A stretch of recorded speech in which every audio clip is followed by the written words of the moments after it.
and welcome back to the Mountain Man Chronicles. We're going to continue our education of the Garmin Tread.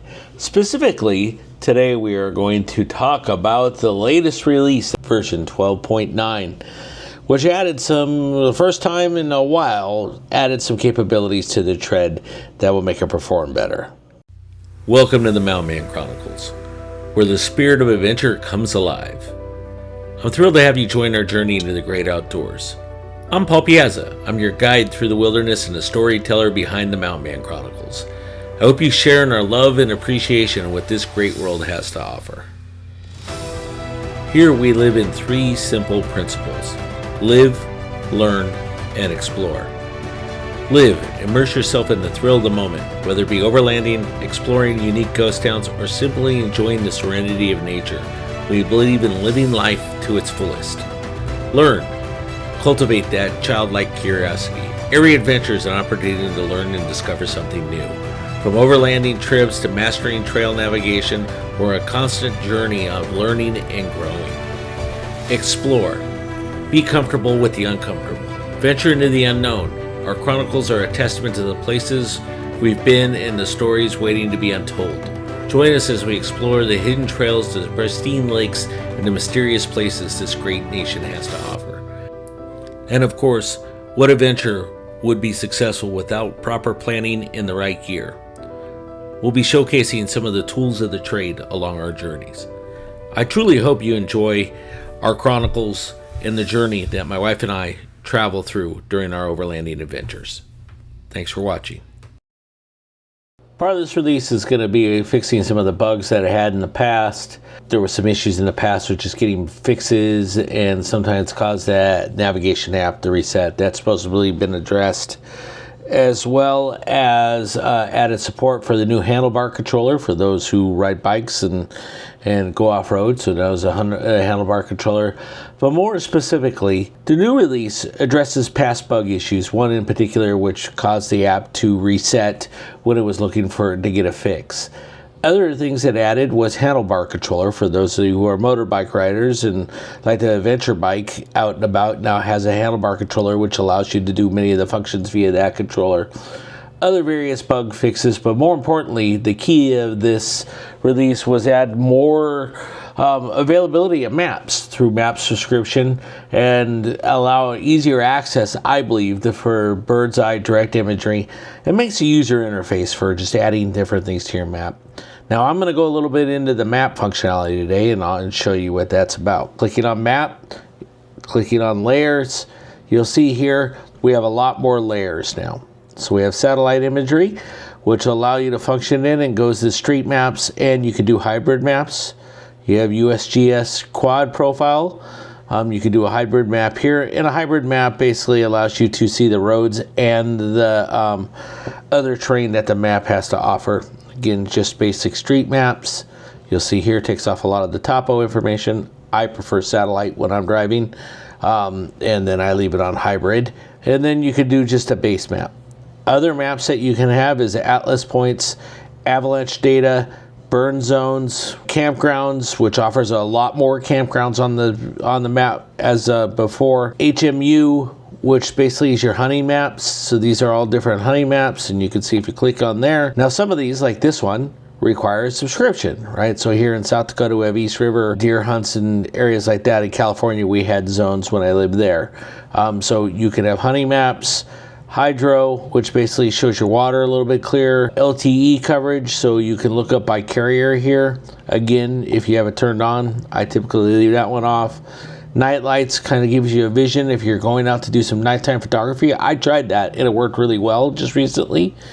Outdoor point of interest, parcels, PLSS, public lands, slope angle, slope aspect, 3D terrain, which I absolutely love, adventure road trails, campgrounds.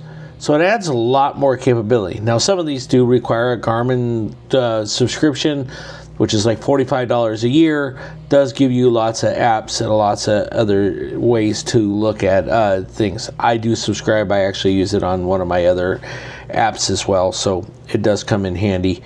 And then places ahead, you can start to label those You'll see a lot of these were hidden deep in the tread before. Now a lot easier to access and look at. The other thing that's made it, I think this is one of the reasons why I really like the application, is the download apps has become night and day better. You can see all the areas I've downloaded already of places I want to go. So if you want to go in and download, you can. Now let's say you want to download a map area and you want to see what that looks like, and you want to save it for offline. You're going somewhere in the mountains, you're not going to have cell service, or you want to save particular data, or want to save the way it looks. That way if you have the maps. Now the maps are loaded, but you can download like bird's eye, you can download like satellite in case you're not having any cell service or wireless service, or you want to get more detail in a map. You can set that up in advance to allow you to do that. So to do that, we go into our map layers. You're going to have to scroll all the way to the bottom, and you go download maps. So then you go into download maps. You'll see here there's some things in this area that you'll want to do, right? So here's your way to look at maps. Here's how you save them.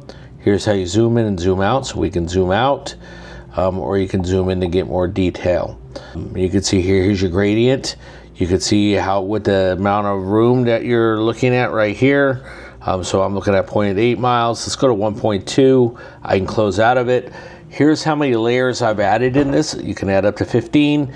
And here's where to go back into that area. So if we want to add layers, let's do that. Let's say we want to add in our campgrounds.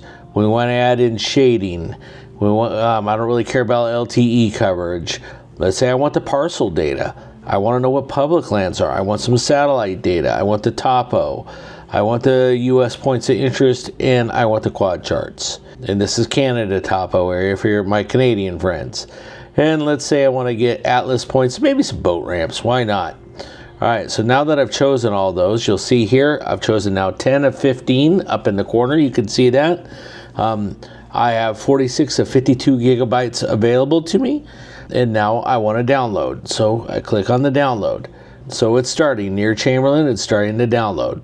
And you'll see here it'll download quickly because it's so tight. I have some here that are 1.8 gigabyte, 3.1 gigabyte.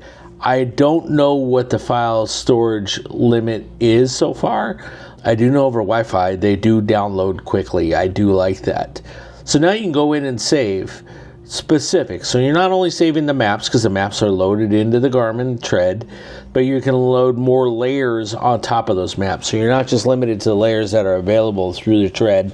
If I want to add other places, I can. I can also hook this up while I'm on the road. So if I'm out in the middle of nowhere, let's say I have a Starlink, I can go in and add layers into that. So the functionality here, I really like the functionality. I think this adds a whole new realm of me being able to upload and look at charts in a different way in the Garmin Tread.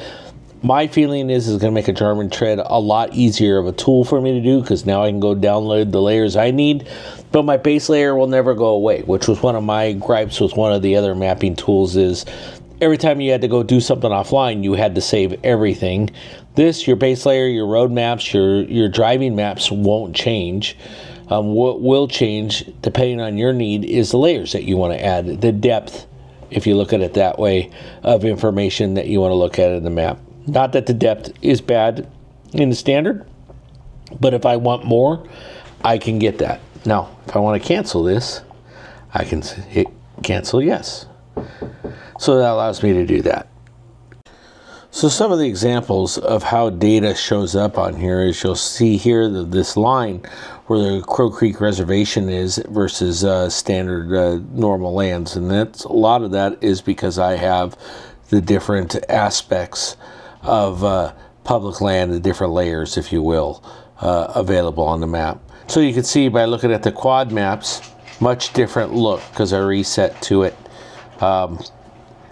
So we're looking at your map layers. Once you reset and come back into it, you can see here's a quad map looking much different than it did before. Now if I want to flatten them, I can just hit this and flatten the map as I look at it, but that's a 3D. You can see that looks quite a bit different than the satellite view. And here's the satellite view. A lot different than the quad layer view. Or if I want to look at, just a standard base map, sorry about that, we can do that. So that is your different views of the map.